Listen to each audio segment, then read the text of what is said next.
បាទជម្រាបសួរបងប្អូនទាំងអស់គ្នាថ្ងៃនេះខ្ញុំមានត្រីមកកាត់ឲ្យបងប្អូនមើលត្រីបាទថ្ងៃនេះត្រីចបាទភ្ញៀវគាត់ញើយកមកកាត់ជូនកាត់មកក្បាលបាទបងប្អូនទាំងអស់គ្នាបានមកពីសមុទ្រខ្មែរយើងទេបាទបងប្អូនត្រីចនេះក៏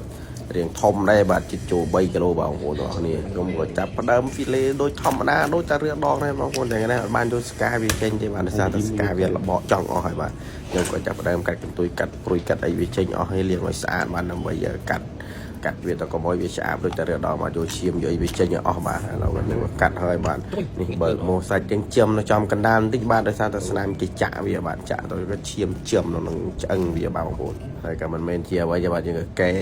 កាត់វាចេញអស់បាទអាណាដែលសាច់ទៅជិបឈាមកុំឲ្យវាឆ្អាបបាទបងប្អូនហើយខ្ញុំក៏កាត់ជាដុំបាទជួយចាប់ដើមជាកាត់ជាសាស៊ីមីហើយបាទមួយម៉ាត់បាទបងប្អូនទាំងអស់គ្នានេះខ្ញុំក៏កាត់បណ្ដើនេះបានមកពេញទៅមកប្រអប់ម្ដងតែម្ដងបាទបាន2ប្រអប់ហើយប្រអប់តូចបងប្អូនទាំងអស់គ្នាត្រីនេះដោយសារតែវាមានឈាមបានស្នាមចាក់ចំពាក់កណ្ដាលខ្លួនក៏បាត់សាច់អស់រៀងច្រើនដែរបងប្អូននេះបាទក៏រៀបចំជូនភ្ញៀវចែកបងប្អូនបាន2ប្រអប់មកប្រអប់ធំនិងប្រអប់តូចបាទហើយក៏អរគុណមែនទេបាទភ្ញៀវពិសេសភ្ញៀវត្រីមកកាត់ជូនបាទ